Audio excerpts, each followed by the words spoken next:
Yes, we back. Because we got to catch up on some things. The last show we talked about a few things, voting and the like. I said I was going to get around to talking about this gentleman here in Chicago, John Burge. So folks, once again, the bar is open.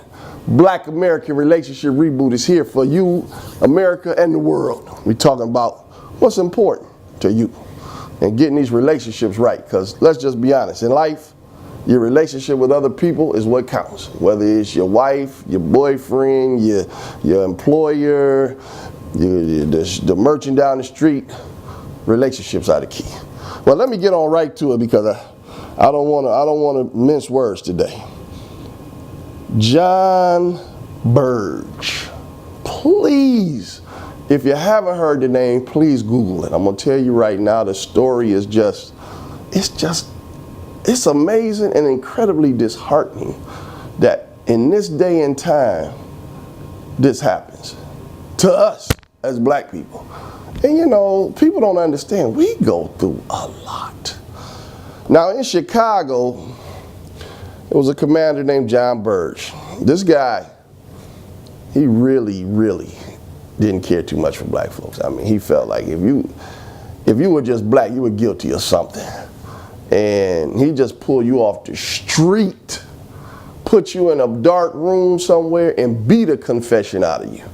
And this man did this for almost 30 years. Y'all listening to me? Almost 30 years. They claim he tortured over 118 people that they are aware of. It could be more. Well, he was convicted of perjury, actually.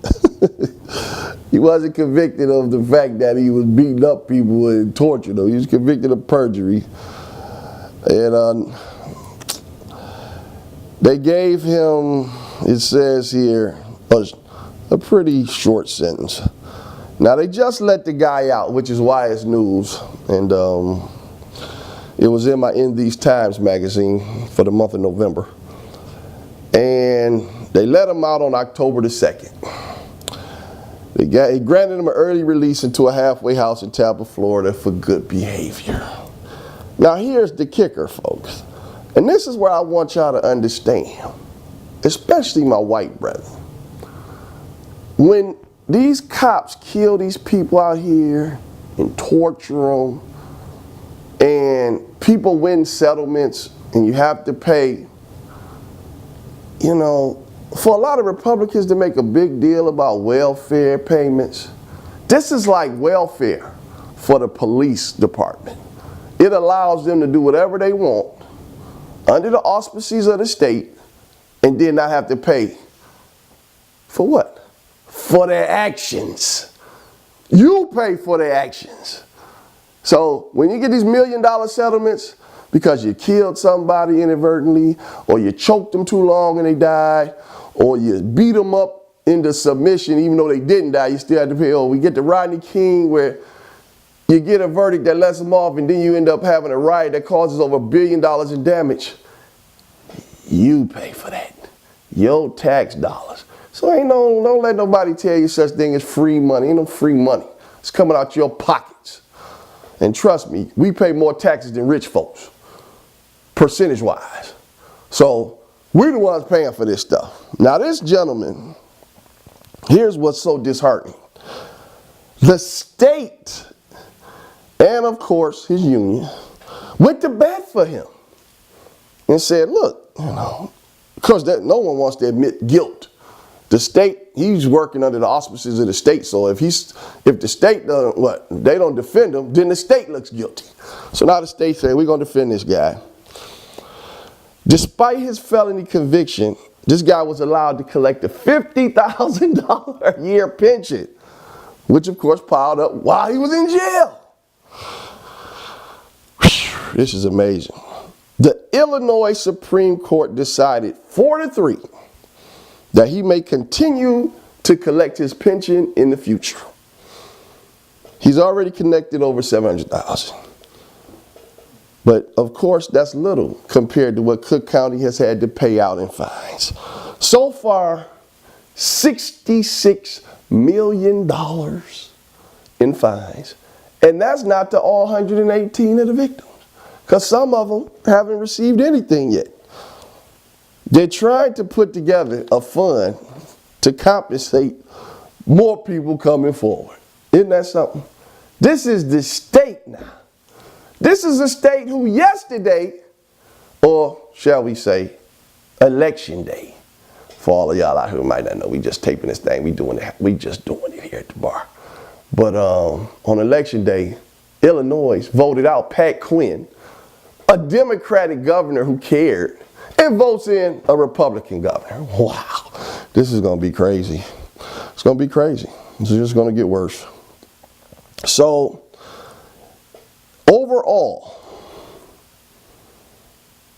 the state of Illinois, who also had to pay for other gentlemen who were involved in the torture, some of his cronies, have spent over $120 million to defend and pay out for the actions of about 4 guys that were just disorderly, undignified.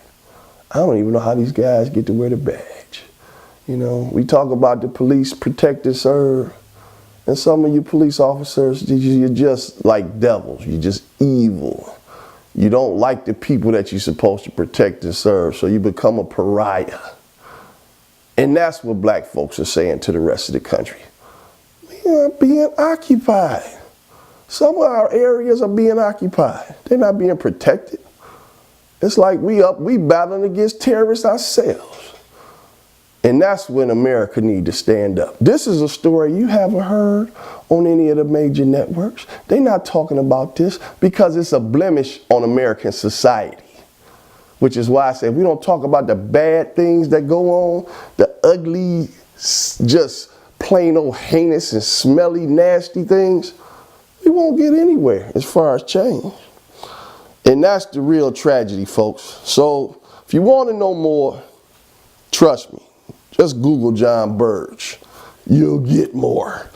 And it's going to really blow you. Now, piggybacking off of that,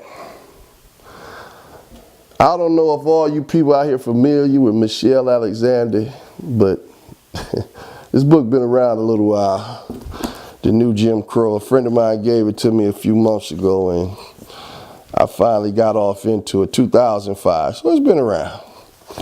She did her homework with this one, and it's about, well, actually 2010. I'm sorry, 2010. So it's been around about 5 years, and she talks about the mass incarceration of black men in the age of color blindness.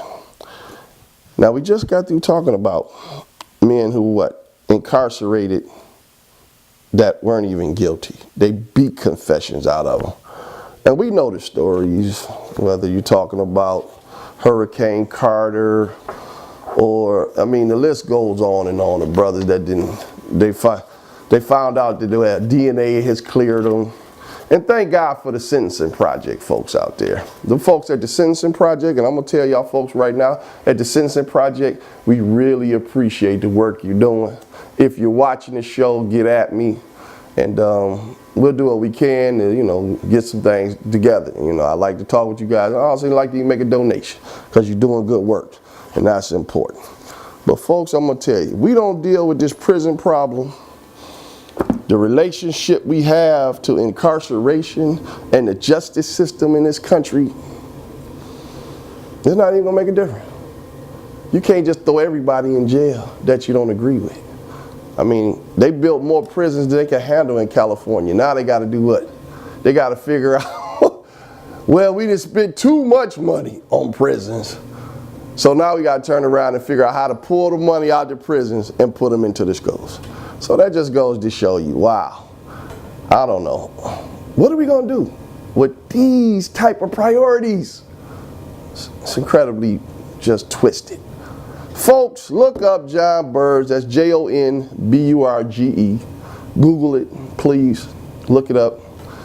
When you get a chance, just go to somewhere, your local bookstore. I'm not even gonna say mess with Amazon because we need to put some love in these local bookstores. I know it's easy to get at Amazon, but let's show the local bookstore. So you can get it used probably for about $6.